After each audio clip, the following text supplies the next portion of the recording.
Bonjour, Émilie Lebrun qui parle. Nous sommes le samedi 22 juillet 2023, environ vers midi de l'après-midi, donc le milieu de la journée. Shabbat Shalom, jour de repos selon la tradition hébraïque, de la tradition juive. Shabbat Shalom, le jour de repos. J'ai la porte passée ouverte. C'est pour ça que... Voyez-vous? C'est pour ça que vous entendez peut-être des voitures passer dans la rue. Je fais cette vidéo-là dans le but de faire une suite à mon vidéo concernant le parasitisme dans le domaine de la santé mentale par rapport aux membres du personnel psychiatrique que j'avais comparé à des parasites, puis les victimes, soit les patients psychiatrisés, comme des autres HO, accent circonflexe TE, de ces parasites-là. Puis j'avais posé une question, qu'est-ce qu'on fait avec ça? Qu'est-ce qu'on peut faire avec ça? Si la situation est telle comme je la conçois, puis la comparaison que j'ai faite est moindrement un peu valide et vraie, qu'est-ce qu'on fait avec ça? Alors là, je suis en train de réfléchir. Alors là, je m'enregistre, ça fait 1 minute et demie, là. Puis, j'ai pensé quelques secondes juste avant de faire la vidéo, puisque je veux réfléchir à voix haute avec vous. En direct, comme ça, là, en m'enregistrant. Donc, ce que je vois, c'est que, vu que les membres du personnel psychiatrique ont en grande partie, une part de nature de parasites à l'intérieur d'eux, c'est-à-dire qu'ils ont besoin d'une autre personne, soit leur patient, leur victime, pour s'abreuver, pour vivre, pour s'alimenter de quelque chose qu'ils ont besoin pour vivre, sans quoi, si l'autre n'est pas là, le patient psychiatrisé, ils n'arrivent pas à vivre par eux-mêmes de façon indépendante. Si ça s'avère vrai, ce que je crois qui est vrai, ben, qu'est-ce qu'on peut faire avec ça? Moi, ce que je viens de réfléchir, c'est qu'il faut changer la nature, il faut changer le mode d'alimentation du parasite. Puis pour changer le mode d'alimentation, il faut changer la nature même du parasite. C'est-à-dire que l'être humain, la personne, faut qu'elle devienne plus, elle soit plus un parasite, en fait. Qu'elle n'ait plus besoin de s'alimenter de façon parasitique. De façon à faire du parasitisme, c'est-à-dire nuire à l'autre, nuire à la personne psychiatrisée en bénéficiant à soi-même, mais en nuisant à l'autre personne. C'est-à-dire une relation biologique où que ça nuit à l'autre, puis il y en a un, l'agresseur ou une personne qui bénéficie, une personne qui subit des torts. Fait que comment qu'on fait pour changer? Tout le monde est des êtres humains là-dedans. Là. Puis même les personnes psychiatrisées, les victimes, les autres, peuvent à un moment donné, je sais pas par quel exactement moyen puis façon détaillée de le décrire, devenir eux aussi des parasites de d'autres patients psychiatrisés. D'autres victimes qui feraient. Alors comment?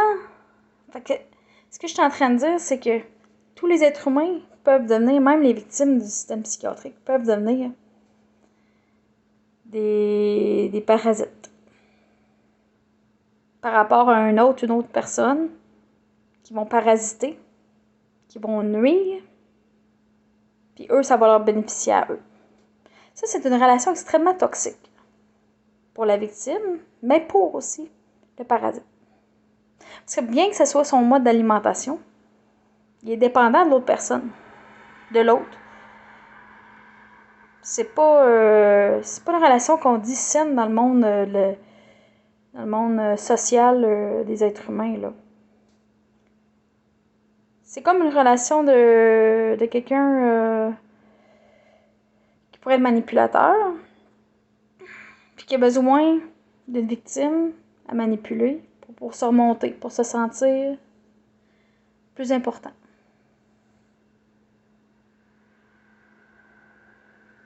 Puis là, je n'aime vraiment personne.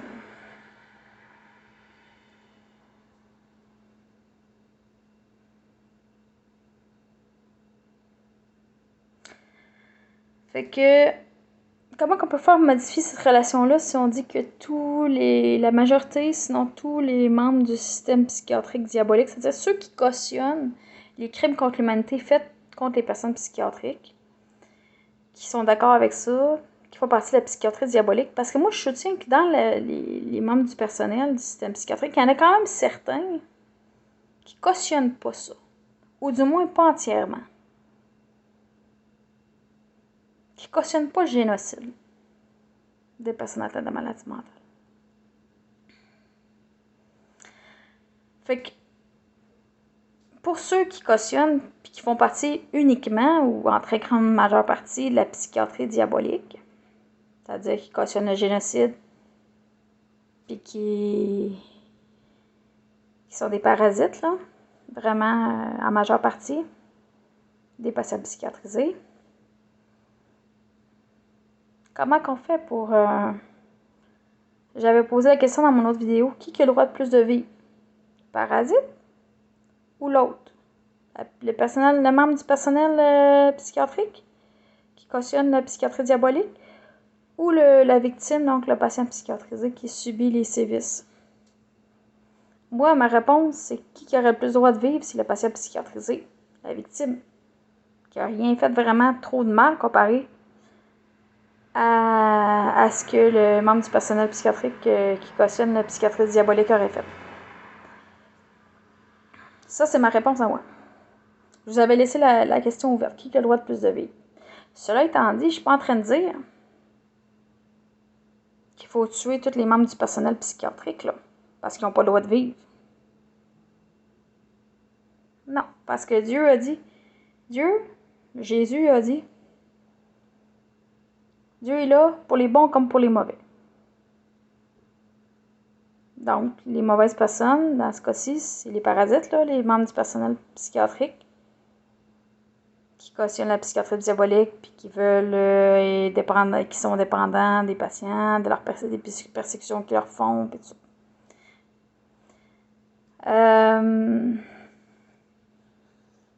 Donc, en fait, tout le monde a le droit de vivre là-dedans.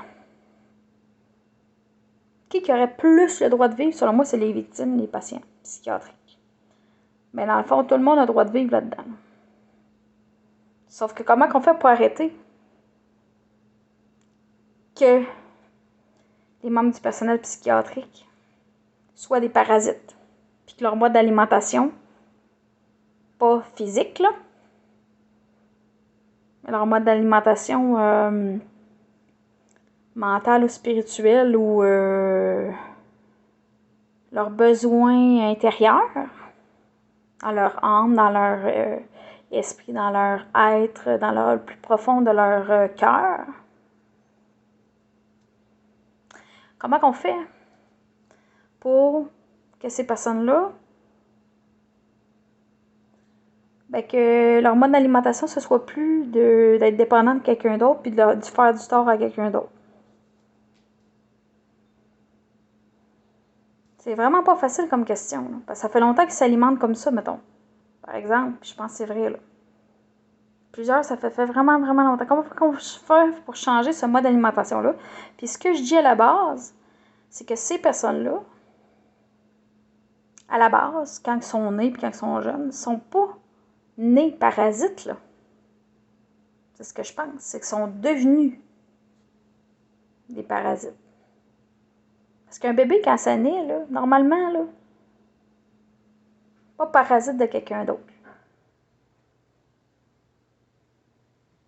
C'est autosuffisant par lui-même dans le sens qu'il a besoin d'être accompagné, d'être pris en charge, que si les parents en prennent soin, puis tout ça, puis qu'il ait besoin d'amour. pour ce monde-ci, mais à la base, le bébé, il est rempli de l'amour de Dieu ou de quelque chose, là. Une puissance supérieure, mais c'est Dieu, là. Il n'y a pas besoin d'aller faire du mal à quelqu'un d'autre, normalement, quand il naît, là. C'est avec l'éducation, c'est avec la façon qu'il est élevé, c'est avec les expériences qu'il vit, qu'est-ce qui se passe dans sa vie, j'imagine. Qu'à un moment donné, il se retrouve que faut qu'il parasite quelqu'un d'autre. Un autre, H-O, accent circonflexe T-E, pour pouvoir survivre. Parce que quand je parle de relation parasitisme, c'est une question de survie pour le parasite. C'est pas une question de juste pour le fun. Là. Juste parce qu'ils ont le choix, puis ils ont comme pas le choix.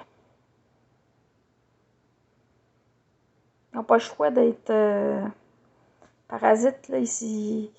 Un parasite, ça devient que sa nature, ils n'ont pas le choix. Comme mettons, ben, il y a plusieurs parasites, là. Mettons une bactérie là, vraiment parasitique. Là. J'ai pas d'exemple à vous donner. Parasite, j'ai pas d'exemple à vous donner, là, mais il doit y en avoir des faciles là, à trouver. Là.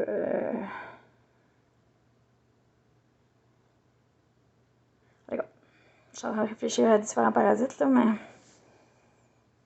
Parce que quand je suis allée en Amérique du Sud, il y a un garrapata. Garrapata. C'est un insecte qui va s'alimenter de sang. Par exemple, ça peut être d'un être humain. Ben, ça peut être des vaches, là. Des vaches laitières ou pas, là. Des bœufs. Puis d'autres animaux. Puis ça s'alimente du sang. Sans quoi ils peuvent pas survivre. Ou je sais pas s'il y a d'autres façons qu'ils peuvent survivre à part être parasites. Parce que ça nuit à la vache ou à l'être humain qui est infecté par la garrapata. Puis la garrapata, c'est en français, ça s'appelle comment? Ça s'appelle j'ai-tu des tiques ou je suis pas sûre, là. Faudrait vérifier. J'ai le mot garrapata parce que je l'ai appris, je l'ai connu plus quand j'étais en Amérique du Sud, en Bolivie. Fait que, au sujet, mon vidéo il est long, là, 12 minutes 30 maintenant. Fait que comment qu'on fait pour changer le mode d'alimentation du parasite pour en venir à changer la nature même du parasite pour qu'il ne soit plus parasite. À la base, il n'est pas né parasite. Un parasite, l'être humain, je ne pense pas à la base, il est né parasite, comme je viens de vous dire. Fait que c'est là l'espoir, peut-être.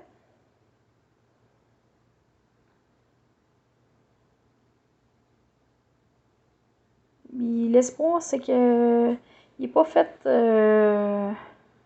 pour être parasite, là. Sincèrement. Ça fait qu'il y a plusieurs qui deviennent parasites. Mais à la base, quand il est bébé, là, tout récemment né, là, ça me semble pas qu'un bébé est parasite d'une autre personne. Quand son enfant, il commence à l'être un peu, là, 1 an, 2 ans, 3 ans, il commence à vouloir profiter de l'autre enfant, pour son propre profit, puis nuire à l'autre personne, l'autre bébé, l'autre enfant. Mais ça, c'est à cause de l'éducation aussi. Parce que les parents sont des parasites aussi. Puis il y en a des victimes, puis il y a des parasites. Il y a des autres, puis des parasites là-dedans. C'est vraiment complexe comme situation. Mais là, si je parle du génocide pour me concentrer spécifiquement là-dessus, puis les personnes psychiatrisées, ben selon moi, là,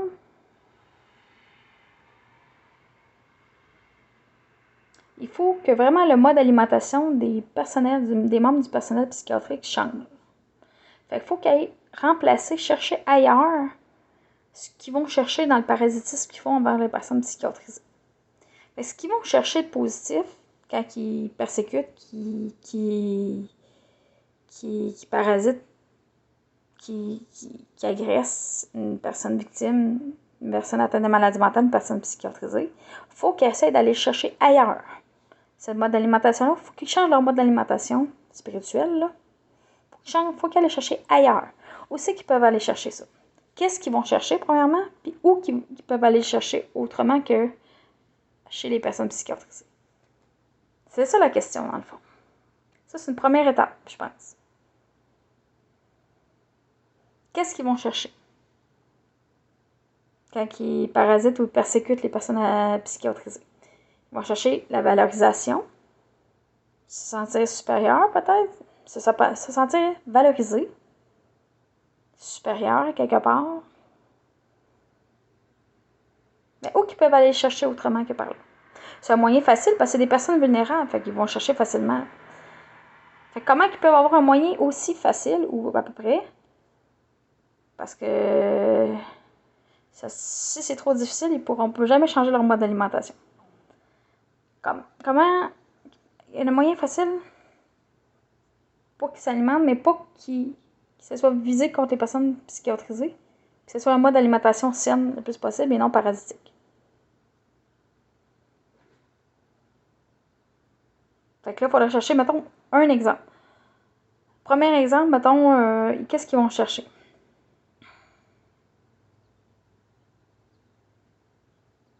Ils vont chercher qu'est-ce qu'il y a de bon dans la victime psychiatrisée. Puis c'est ça qui les éclaire, je pense, qui les inspire. Qui leur donne de l'espoir pour leur propre vie. Peut-être. On va prendre juste ça. Moi, je fais cette hypothèse-là. Ils voient la personne qui est en difficulté, puis ils voient la force, la résilience, la force que la personne a intérieure, puis ça leur donne l'espoir pour leur propre vie.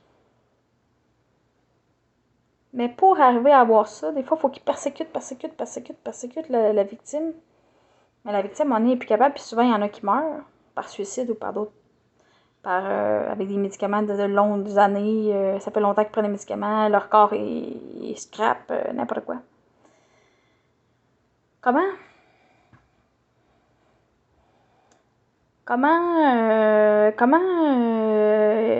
les personnes qui persécutent, les agresseurs, du système psychiatrique diabolique, ou ceux qui cautionnent ce système-là, comment ils peuvent aller chercher ça, cet espoir-là pour leur propre vie? Là, je pense souvent aux infirmières quand je suis en train de réfléchir à ça. Je pense aux infirmières qui sont souvent en contact, qui sont la plupart du temps en contact avec des patients psychiatriques de près. Je parle surtout aux infirmières. Les médecins, oui, mais les infirmières sont plus proches, plus de temps consacré en présentiel avec les patients. Je pense aux infirmières actuellement. Puis il y a plus d'infirmières que de médecins en termes de quantité. Puis quand je parle des parasites, là, je parle plus des infirmières, je dirais. Parce que les médecins aussi, c'est des parasites, les médecins psychiatres, certains.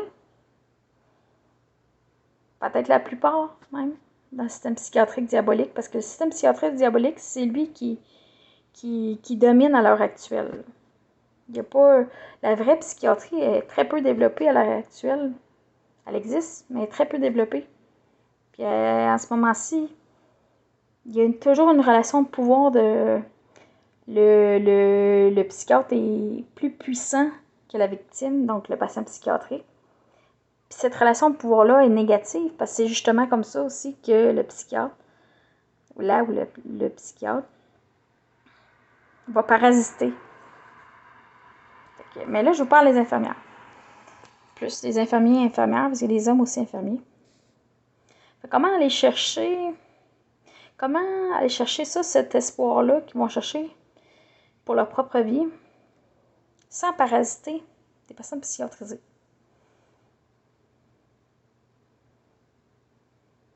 De façon quand même facile, parce que sinon, c'est trop difficile d'aller chercher cet espoir-là ailleurs. Ils le feront pas, puis ça va être trop difficile. Il faut trouver une solution facile pour libérer les patients. Puis moi, mon but, c'est de libérer, c'est-à-dire sauver les patients psychiatriques. Parce qu'ils subissent des sévices puis des torts extrêmement graves de ces parasites-là des personnes, des membres du personnel psychiatrique. Puis là, j'ai beaucoup de compassion pour les membres du personnel psychiatrique, si vous avez remarqué un peu. Parce que eux sont des parasites, sont dépendants. dans le contexte que je viens de parler, là. Puis ils s'en rendent pas compte, ils s'en rendent compte, puis ils s'en rendent pas compte. Ça dépend des personnes, peut-être. Mais ils se rendent compte, sûrement, certains qui sont dans un cul-de-sac, là. Ils ont un mode d'alimentation comme ça depuis bien longtemps. Mettons des personnes qui travaillent depuis longtemps dans le système psychiatrique comme infirmières, infirmiers. Comment changer, puis comment poursuivre leur vie autrement? Leur vie professionnelle, mais leur vie personnelle aussi, parce que ça les nourrit dans leur vie professionnelle. Ils se nourrissent, ils s'alimentent des patients psychiatriques. Puis là, ils sont capables de continuer leur vie personnelle. Mais dans leur vie personnelle, ils ont pris des mauvais plis avec la vie professionnelle. Puis ça se traduit dans leur vie personnelle aussi, là, quelque part. Là. Fait que je suis en train d'aider actuellement, là. Si vous comprenez ce que je suis en train de faire, là, en réfléchissant comme ça, là, j'ai mal à la main de tenir mon cellulaire. Là. Ça fait 20 minutes que je parle. 21 minutes. Je suis en train d'essayer d'aider les membres du personnel psychiatrique qui font partie de la psychiatrie diabolique. Qui sont à peu près à 80, juste 90%, mettons. Pour dire de quoi. Des membres du personnel, 90% des membres du personnel de soins et de traitement en santé mentale. En santé mentale. Je parle pas juste des hôpitaux psychiatriques. Là. Je parle aussi des psychologues,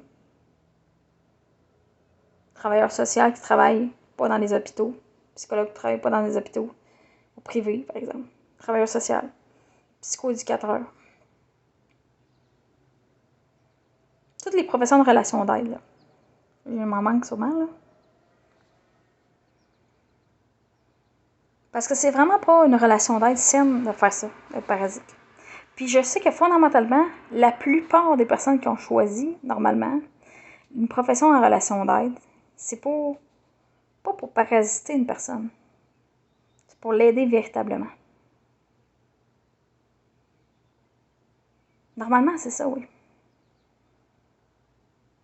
Quand ils sont jeunes, qui ont 18, 19, 20 ans, puis choisissent leur profession, là, 17, 18, 19, 20 ans, là.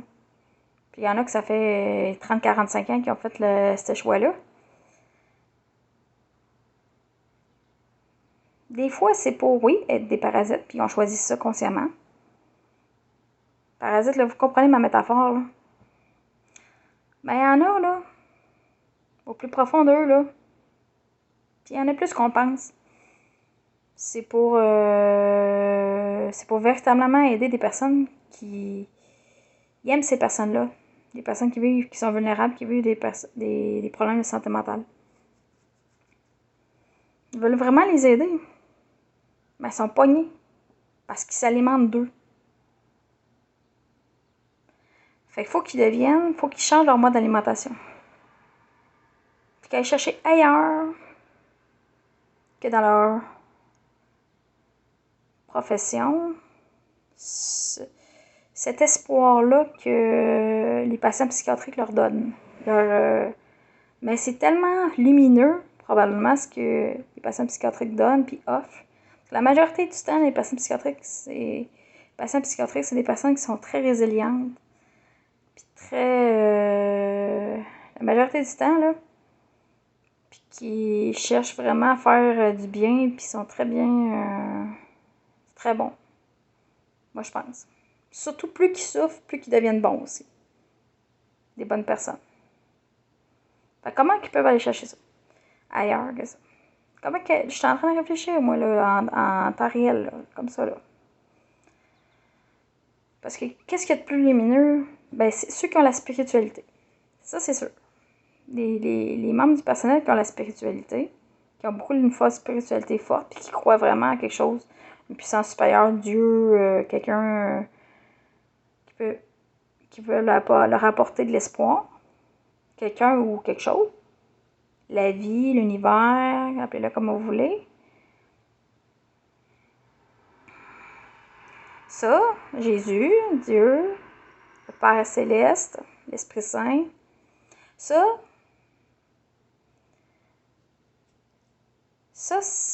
la spiritualité, ça peut être une bonne façon pour changer leur mode d'alimentation. De s'alimenter de bonnes choses à la source directement. Parce que dans le fond, les patients psychiatriques, c'est juste un intermédiaire de la source lumineuse qui est infinie, d'espoir, de résilience, de toutes bonnes choses. C'est un intermédiaire. La vraie source, ça cause du tort aux patients psychiatriques parce que c'est des êtres humains comme tout le monde, les patients psychiatriques. Mais la vraie source de cette force-là qui acquiert les patients psychiatriques, c'est où? Pourquoi ils ne s'approuveraient pas directement à la source? Ça nuirait pas, là. Non, parce que tu peux pas être parasite de Dieu si tu veux.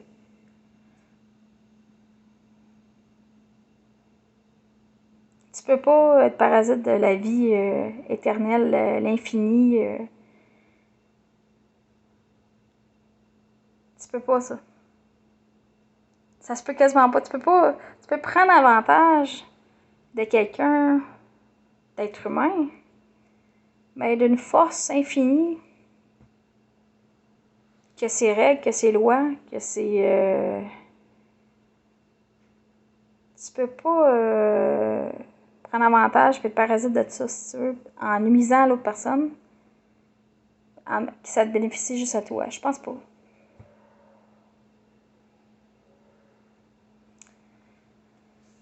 Fait que ça, c'est la spiritualité. C'est une des solutions. Que les membres du personnel psychiatrique qui sont des parasites à l'heure actuelle qui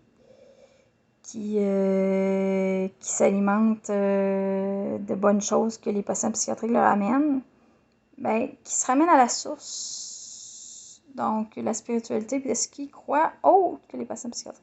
C'est des changements que c'est difficile à opérer. Mais ils vont voir que c'est encore plus facile peut-être de s'abreuver à cette source-là que ceux des patients psychiatriques. C'est un mode d'alimentation beaucoup plus sain. De là, leur nature changerait, ils ne deviendraient plus des parasites, mais ils deviendraient des enfants de Dieu, si vous voulez. Des enfants de Dieu qui veulent juste recevoir la lumière de Dieu, puis recevoir l'espoir que Dieu, ou appelez-le comme vous voulez, Bouddha, n'importe quoi, là. Que quelqu'un de super, super, super puissant, une puissance éternelle, la plus puissante de toutes, peuvent la rapporter. Parce que je parle de toutes les bonnes choses, là. Je parle pas de faire du mal, là. Bon, à part la spiritualité, qu'est-ce qu'il y a d'autre? Les membres du personnel psychiatrique, comment ils peuvent faire pour ne plus être dépendants des patients?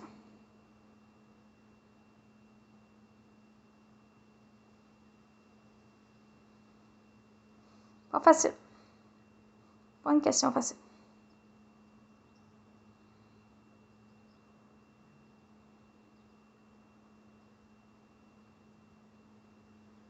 Moi, je suis en train de réfléchir, je suis vraiment pas... les solutions ne me viennent pas par milliers actuellement.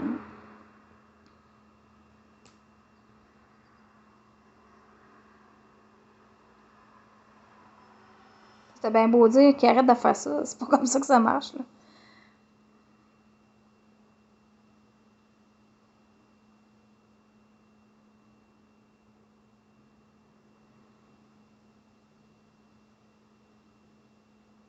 Ben, pour stopper l'hémorragie probablement actuellement, puis qu'ils arrêtent déjà de faire réellement du bien aux patients, c'est-à-dire de respecter leurs limites aux patients réellement, pour de vrai. Normalement, respecter les limites des patients, puis respecter les limites du patient, puis voir qu'ils peuvent aider véritablement un patient dans le bon sens, sans prendre avantage de lui. Ça, c'est difficile pour eux, là. Ils ne sont pas habitués à ça, là, entièrement. Il y en a qui ont un peu d'expérience, mais pas tant que ça. Ça, plus qu'ils font ça, plus qu'ils vont s'abreuver à quelque chose de positif qui vient, moi, selon moi, de Dieu directement, de la source, là. Mais par l'intermédiaire des patients, c'est-à-dire de leur profession, des patients. À ce moment-là, donc en respectant le patient, en les traitant avec dignité, en essayant sincèrement de les aider, ça va aider à qu'ils deviennent moins parasites. Parce qu'ils vont sentir à l'intérieur d'eux, les membres du personnel psychiatrique vont sentir une gratification réelle et vraie. Puis ils ne voudront plus lâcher ça.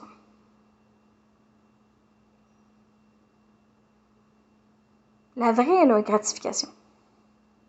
Pas juste une passagère là, puis qui est éphémère. Non, non, non, non.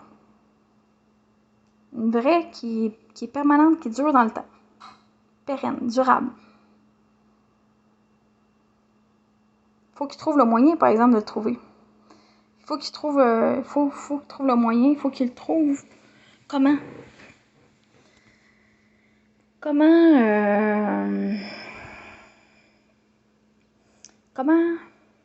avoir une tellement bonne intention que ça aide le patient sans profiter de lui. Puis là, je suis en train de penser que tout le système de santé mentale, il faudrait qu'il soit réformé. Toute la faction que le système de santé mentale actuellement, au Québec, là, surtout, c'est là que je connais, soit réformé, soit modifié, soit bonifié d'une façon extrême, que ça soit complètement une réforme, ouais, complètement. Une vraie réforme, là. Une réforme qui change substantiellement, qui change beaucoup, puis qui change très bien les choses, là. Parce que si c'est juste des petites modifications, les membres du personnel psychiatrique vont rester des parasites, puis ils seront pas capables. Puis là, je vois au niveau macroscopique, le système de santé psychiatrique au Québec, que je nommais injuste, ignoble comment j'avais 3 adjectifs, là. Injuste, ignoble et... bon, le 3e mot m'échappe, là. Ignoble et... en tout cas, criminel, là, j'avais dit, là. Aussi, là. Criminel, injuste et ignoble, peut-être, là, j'ai dit, là. Fait que c'est sûr qu'en modifiant la façon que ça fonctionne dans le système de santé mentale, radicalement, je dirais même radicalement, là, c'est juste que les changements, s'ils sont radicaux, ça plante le changement. Parce que dans le processus de changement des systèmes, je sais, j'ai des connaissances de base là-dedans, puis j'ai des observations de la société aussi, les réformes de santé un peu. Si les changements sont trop radicaux et que le personnel n'est pas informé de la façon que ça change, puis que le changement est mal orienté, par exemple, ça, c'est encore pire, ça marche pas, le changement. Là, je vous parle d'un changement, d'un changement de cap, mais que le changement soit pas opérationnalisé de façon radicale, mais que le changement de cap, oui, soit radical. C'est un peu ça que je suis en train de dire.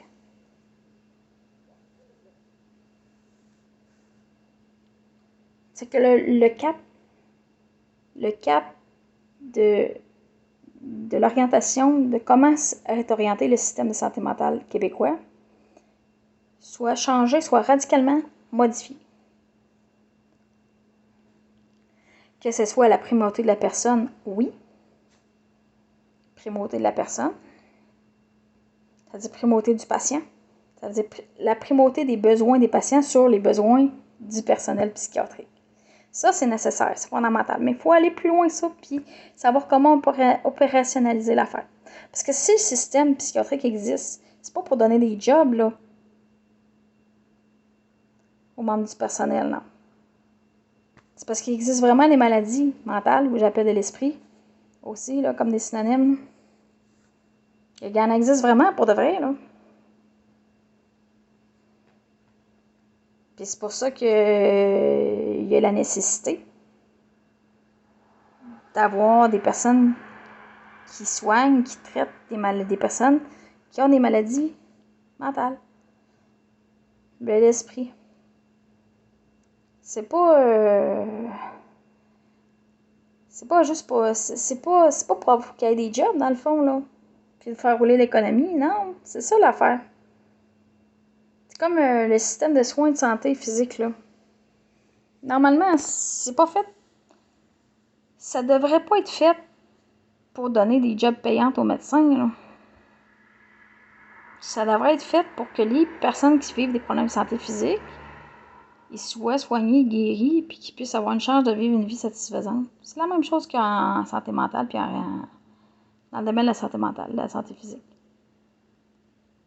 Parce que dans le système de santé physique, là, c'est loin d'être parfait encore, je pense, là. Ouais.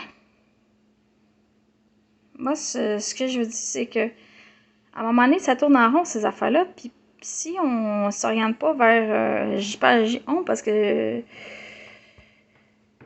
je fais partie de la société québécoise encore, là. J'ai pas été bannie de la société québécoise à ce que je sache. En tout cas, si je l'ai été, je le sais pas.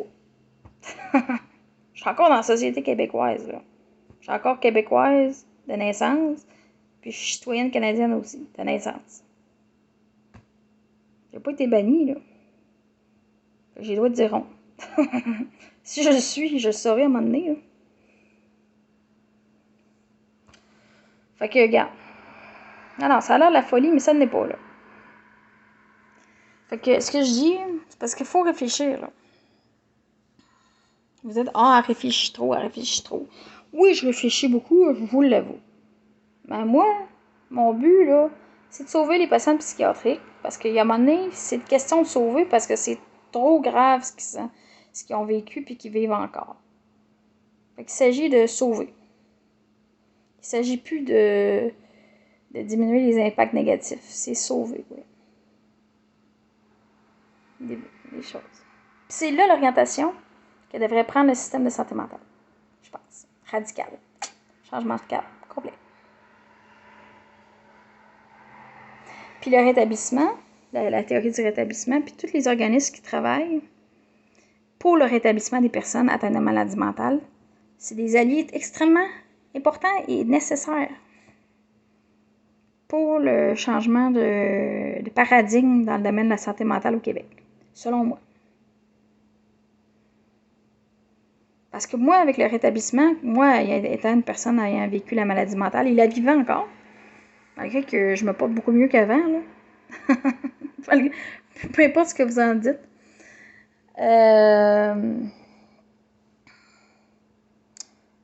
Je sais que le rétablissement, c'est une théorie extrêmement puissante et extrêmement bonne.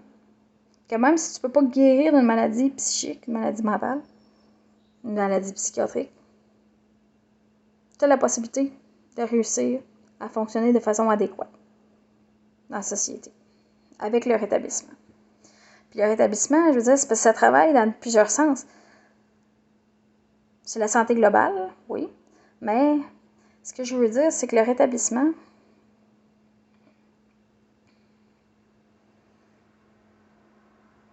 si d'un bord, les membres du personnel, par exemple, je travaillais dans une équipe SIV, soutien d'intensité variable dans le domaine de la santé mentale, dans un CLSC, à Côte-des-Neiges. On voulait aider les personnes qui sont dans la communauté, qui ont des troubles de santé mentaux, des troubles de santé mentale graves, importants, mais qui sont quand même capables d'être dans la communauté, puis de cheminer vers un processus de rétablissement. Moi, selon moi, c'est comme ça que je le vois. Mais c'est contre-productif, là. Si les membres du personnel psychiatrique, des hôpitaux, des services dans la communauté, des services privés, travaillent finalement à nuire aux patients, à quelque part, même s'ils s'en rendent compte ou pas. Parce qu'il y en a que c'est très intentionnel, puis il y en a que ça ne l'est pas. C'est contre-productif, là. J'essaie de vous convaincre, mais c'est quand même la vérité. Il y en a qui travaillent d'un sens, l'autre qui travaille de l'autre sens. Comment vous voulez que si on ne se coordonne pas tout le monde ensemble, on arrive à quelque chose? Puis on ne va pas tous se coordonner pour nuire aux patients psychiatriques, non? Ça n'a pas d'allure. Me semble. Sinon, ça sert à quoi là, d'avoir des systèmes de santé? Là? On va faire un système de santé pour tuer tout le monde. Hein? C'est pas ça, là. Le système de santé, c'est fait pour soigner s'il y a des personnes qui ont des problèmes de santé. C'est aussi simple que ça. Bon, fait que 40 minutes que je parle, là. C'est Émilie Lebrun, toujours. Émilie Lebrun. Moi, je suis, regardez, j'ai juste un baccalauréat en biologie. Ben, j'ai fini en 2014. J'ai été diagnostiquée avec la schizophrénie en 2009. Ça a commencé vers 2005, le prodrome. 2007, ma première hospitalisation de 3 jours, garde préventive. Puis en 2009, j'ai eu le diagnostic de schizophrénie.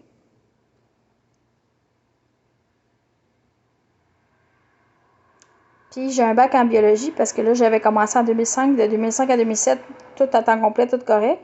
Mais à cause du début de la maladie, j'ai quitté mes études, mais c'est-à-dire que j'ai plus été capable de continuer. Puis j'ai recommencé plus tard, puis j'ai fini en 2014, puis j'ai eu mon baccalauréat en biologie, marine, spécialisation marine, à Rimouski, Université du Québec à Rimouski. Je l'ai pas volé, là. Je l'ai pas volé, mon bac, là. Il y en a qui vont dire que j'ai volé mon baccalauréat, là. À un moment donné, faut arrêter d'exagérer, là. Fait que c'est ça. J'ai juste un bac en biologie, mais c'est quand même suffisant pour m'avoir formé l'esprit à la science, là. Puis j'ai fait mes sciences nature au cégep. J'ai même fait un bac international, c'est-à-dire un programme très poussé pour le cégep, où on réfléchit beaucoup en termes philosophiques. On a plus de cours de philosophie, dont des cours de théorie de la connaissance, puis il faut produire un mémoire, ce que normalement, il ne faut pas faire au cégep.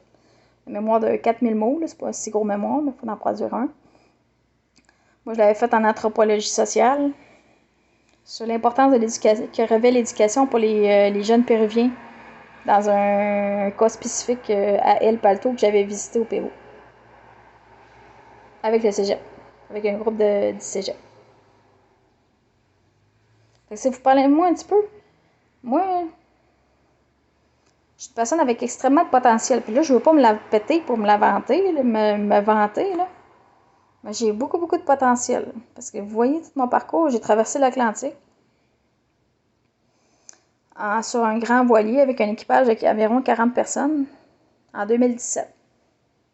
Puis malgré ma maladie psychiatrique, la schizophrénie, j'ai été capable de me faire accepter par CUSO International pour devenir coopérante volontaire pour aller en Bolivie. J'avais un mandat d'1 an pour aider les Carrefour Jeunesse Emploi, un Carrefour Jeunesse Emploi à La Paz en Bolivie. Finalement, je suis restée juste 3 mois. J'avais trop de misère après. Pendant ce temps-là.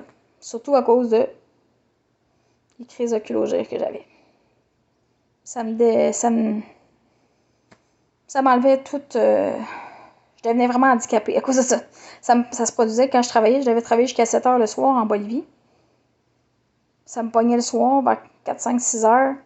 Je m'en allais chez nous. Je n'étais pas capable. Puis à un moment donné, j'ai demandé un congé. Elle a dit là-bas en Bolivie. Puis j'ai pu retourner travailler. Comme coopérante volontaire, je suis partie, je suis retournée au Canada. Mais c'est surtout à cause des crises oculogées. Dû à la médication psychiatrique qu'ils me donnaient. Parce que vous voyez, ça, c'était en 2016. Les compagnies pharmaceutiques, ils devraient travailler fort. Ils gagneraient beaucoup plus d'argent, je suis sûre. Oui, oui, vous pensez que c'est pas vrai, mais oui, c'est vrai. Ils gagneraient beaucoup plus d'argent à trouver des molécules extrêmement puissantes, c'est-à-dire bien ciblées, efficaces, pour traiter des maladies de l'esprit, sans avoir d'effets secondaires trop marqués ou qu'il n'y en ait pas pantoute. Ça attaque vraiment la vraie maladie d'esprit. Parce que c'est bon, les médicaments, là. Moi, je savais pas de médicaments en 2009-2010, là.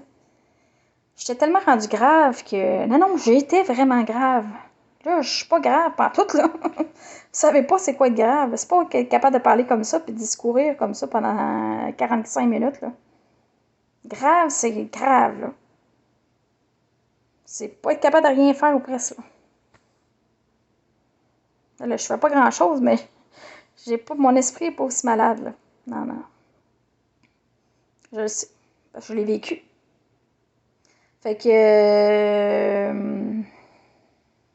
les compagnies pharmaceutiques auraient avantage de trouver des molécules vraiment qui fonctionnent vraiment bien, pour traiter les maladies. Il ferait beaucoup de plus d'argent, moi, je pense. Parce que moi, quand j'ai commencé la Abilify en 2010, c'est une nouvelle molécule, puis ma psychiatre, là, elle m'avait dit, c'est une nouvelle molécule, tu veux-tu l'essayer? J'ai dit oui. J'avais entendu le nom, Abilify. Puis j'ai fait, c'est un beau nom. Moi, l'essayer. J'ai été avec ça 10 ans, mais sincèrement, là, je regrette pas mon choix. C'était la meilleure molécule dans ce moment-là, je trouve, qui m'a aidé. Mais ça me faisait des crises oculogées, ouais. J'avais pas des crises oculogées à chaque jour, à chaque seconde, là.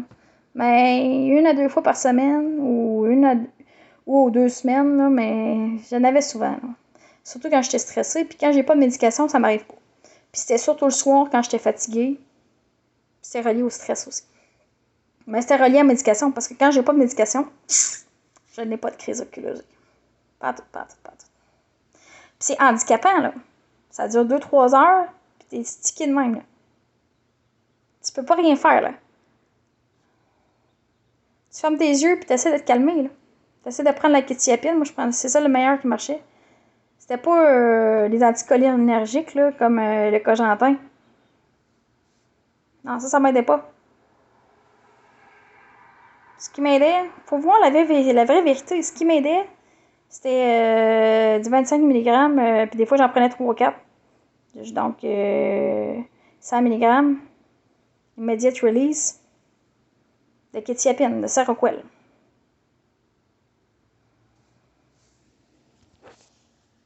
Parce que ça, c'est un des médicaments qui fait pas trop d'effets extrapyramidaux. La dystonie, là. Très oculogée. En tout cas. Fait que moi, là, comprenez-vous que c'est important que j'avais pas de médication antipsychotique qui me soit réinjectée actuellement. Parce que c'est toute logique que ce que je dis, puis je me connais extrêmement bien comme patiente. Mais très bien comme patiente. Pas parfaitement, mais quand même très bien au niveau de la schizophrénie. Ça fait 15 ans, là. Depuis 2007, là. Plus de 15 ans, 16 ans. Premier aspect en 2007, je veux dire, j'ai eu le temps de comprendre, là. Puis de réfléchir un peu, là, non, tu sais.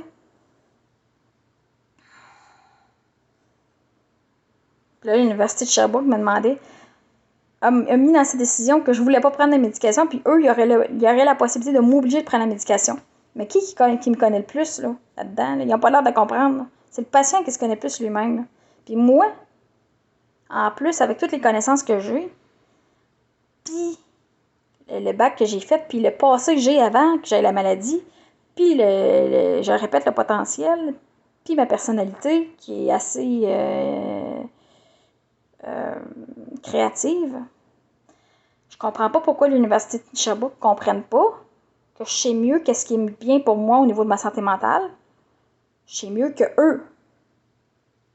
Puis c'est des médecins, là. Fait que je comprends pas où ils sont dans leur tête, là. Pour moi, ils sont complètement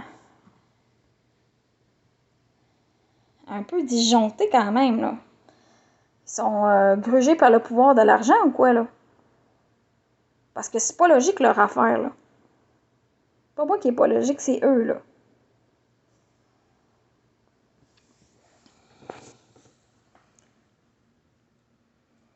Fait que il va falloir, dans le changement de paradigme en psychiatrie, que les médecins se rendent compte, là je parle des médecins, je parlais beaucoup des infirmières là,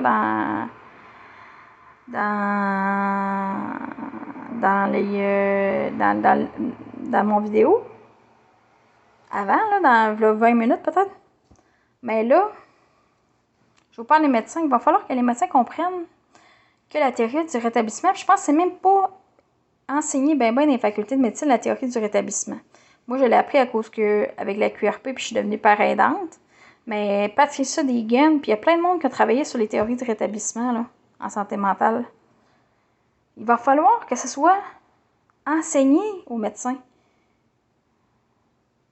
Comment que tu veux? Ça n'a pas d'allure. C'est ça la voie pour que les patients aillent mieux le plus rapidement possible. Les patients psychiatriques, les patients qui ont sont vraiment atteints de maladie mentale. Si vous voulez pas travailler pour le bien-être des patients, enseignez-le pas. Mais si vous voulez travailler pour le bien-être, le mieux-être des patients psychiatriques, enseignez aux médecins les théories du rétablissement, invitez des patients partenaires, puis invitez des gens qui forment au sujet de la théorie du rétablissement, des théories du rétablissement, mais il y en a plusieurs, là, sûrement. Je peux pas toutes vous expliquer dans le détail, mais je sais que c'est la voie du futur, la théorie du rétablissement, les théories du rétablissement. Pour gérer les symptômes de maladie mentale le plus rapidement possible. C'est même pas, je vous dirais, la médication, oui, mais avant, je te dirais même, avant ça, ça serait même les théories du rétablissement. Puis il faut absolument que les patients soient au courant de ces théories-là. C'est la panacée, c'est extraordinaire. C'est comme l'or en barre pour les patients, là. Fait que si vous voulez vraiment les aider à ce qu'ils gèrent leurs symptômes, il faut leur enseigner, puis ils sont capables. Mais plus vous les traitez, je parle des médecins, comme des patients, des personnes incapables, qui sont pas capables de comprendre, qui sont pas capables de... Plus ils vont devenir comme ça. Et plus ils vont perdre espoir pour leur propre vie. C'est contre-productif totalement. Je comprends pas. Si vous êtes un médecin, vous êtes bien intentionné, puis vous regardez mon vidéo, vous êtes un psychiatre ou peu importe. Si vous voulez vraiment aider là, un patient, là, commencez à lui enseigner les théories de rétablissement. Ça consiste en quoi le rétablissement? Puis informez-vous, là, il y a la QRP qui forme beaucoup là-dessus. Il y a le mentorat par les pairs de l'Université de Montréal, ici au Québec. Je sais pas c'est quoi ça consiste exactement leur matière, là. C'est quoi le contenu de leur matière, là? De la matière qu'ils enseignent, là. Mais aux États-Unis, en Australie, au Royaume-Uni, ils sont très avancés par rapport au rétablissement.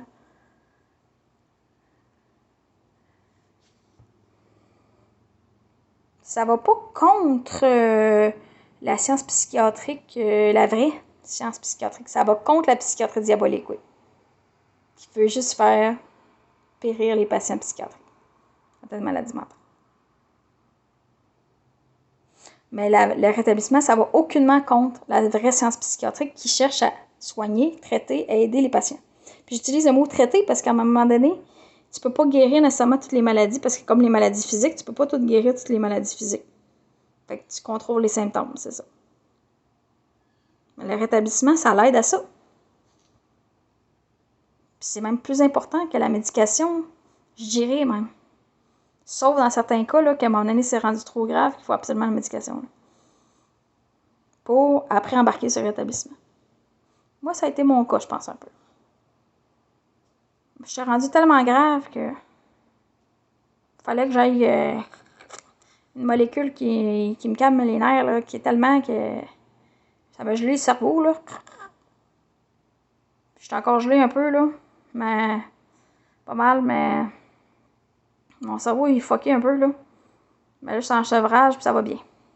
Ça va bien. Et j'ai pas besoin de vos conseils et traitements à n'importe qui. J'ai mon médecin psychiatre en qui je fais confiance, puis j'aurai pas de 50 millions de psychiatres, là. Pas comme ça que ça marche.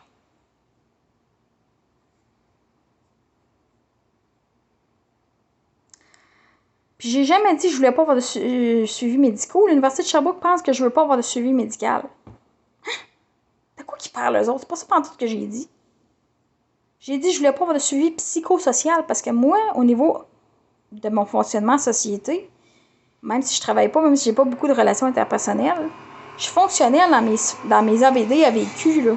Activités de vie quotidienne et activités de vie domestique. Je suis autonome. C'est juste qu'il y a des circonstances qui font que j'ai pas de travail actuellement. Puis j'essaie de pouvoir avoir un projet de vie professionnel, soit d'étudier en médecine, parce que moi, je déroge pas de ça. Puis, j'essaie de, comment dire, de peu à peu d'avoir certaines relations interpersonnelles qui me nuisent pas, puis qui soient pas des relations que quelqu'un d'autre me manipule, des choses comme ça, parce que c'est ça beaucoup que j'ai vécu dans ma vie, de la violence psychologique. Je leur ai expliqué à l'Université de Sherbrooke. Je leur ai expliqué de long en large, puis j'ai fait une thèse, c'est-à-dire un document de 73 pages pour leur expliquer c'est quoi la situation. Je comprends pas, là. J'ai jamais dit que je voulais pas d'avoir suivi médical, puis c'est important, mais c'est pas eux. L'université, ils n'ont pas à choisir qui va être mon médecin. C'est quoi cette histoire-là? Ou de choisir si je dois prendre des médicaments ou pas. Même depuis quand qu'un établissement d'enseignement doit choisir ça? Qui restent dans leur credo de qu'est-ce qu'ils doivent faire, c'est-à-dire former des personnes. Puis s'il y a des mesures d'accommodement à donner, ils se limitent aux mesures d'accommodement par rapport à la demande du médecin, du patient. Ils n'ont pas à choisir qui c'est qui mon médecin ou c'est quoi que je dois prendre comme médication. Ou de m'obliger quoi que ce soit. C'est parce qu'ils comprennent rien, là, de c'est quoi leur mission, leur propre mission, là, j'ai l'impression. Je suis pas pour me mêler, mais...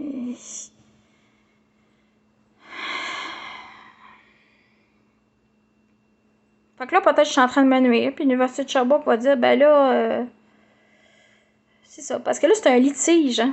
Parce que j'ai un ami qui m'a dit ça. Il dit que c'est un litige. C'est-à-dire qu'il y a un conflit, il y a quelque chose. On est en désaccord là avec l'Université de Sherbrooke qui est en désaccord avec ce que je dis. Moi, je suis en désaccord avec ce que l'Université de Sherbrooke dit. Un litige. Moi, j'essaie de régler ça au mieux. Mais s'ils jouent de moi puis ils rient de moi tout le temps, ce qu'ils ont fait par le passé, tu sais, à un moment donné, là, ça va aller jusqu'où leur affaire. Ils vont arriver puis il va y avoir des... Puis c'est pas de la folie ce que je vous dis là. Il va y avoir du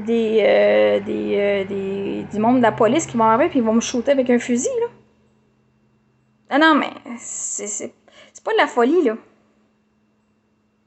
Sont-ils fous à ce point-là, vous pensez? J'espère que non.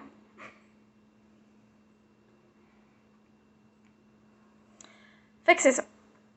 Fait que là, ça fait 57 minutes que je parle. Je me suis dit, en étant partie avec tout ce dialogue-là, ce discours-là, parce que c'est pas un dialogue, là, je parle tout seul. Un discours. C'est parce que ça me fâche. Je deviens à être en colère face à ce que toutes les fautes que l'Université de Sherbrooke ont faites par rapport à moi, puis tout le monde, là, en général, mais quand même plus l'Université de Sherbrooke, parce qu'à un moment donné, c'est un très mauvais exemple pour leurs propres étudiants, mais c'est parce qu'à un moment donné, c'est pas parce que t'es médecin que tout est permis, là. Là, ils vont commencer à dire probablement qu'eux peuvent faire des lois qui peuvent être appliquées au fédéral, au provincial, au fédéral. Chris, à un moment donné, là, qui fait les lois, là? C'est le système politique canadien ou québécois. Mais quand même, le code civil puis le code criminel, c'est canadien. Tu sais, à un moment donné, là, c'est c'est la Chambre des communes, c'est les députés, c'est eux qui font les lois. À un moment donné, il faut quelque chose qui marche, non? Chris, si tu fais juste de l'illégalité puis de la corruption, c'est quoi vous voulez comme société? Là, posez-vous la question, là.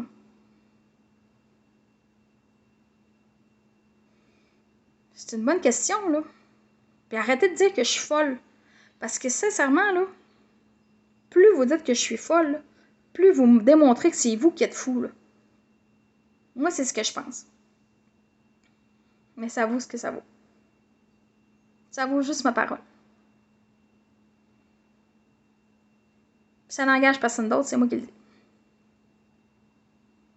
Ou peut-être Jésus, là, parce que c'est mon allié principal. Jésus de Nazareth de 2000 ans.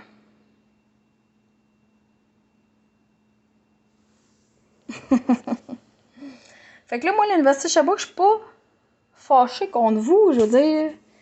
Mais je suis déroutée. Je suis... J'en reviens pas.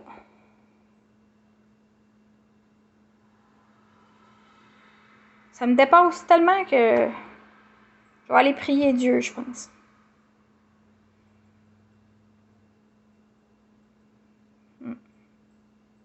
Fait que c'est ça. Fait que pour ceux qui m'ont écouté, je vous remercie beaucoup.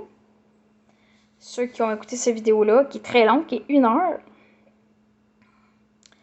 Puis j'espère que ça vous a aidé. J'espère que ça vous a aidé à comprendre les choses. À me comprendre, mais à comprendre, à réfléchir.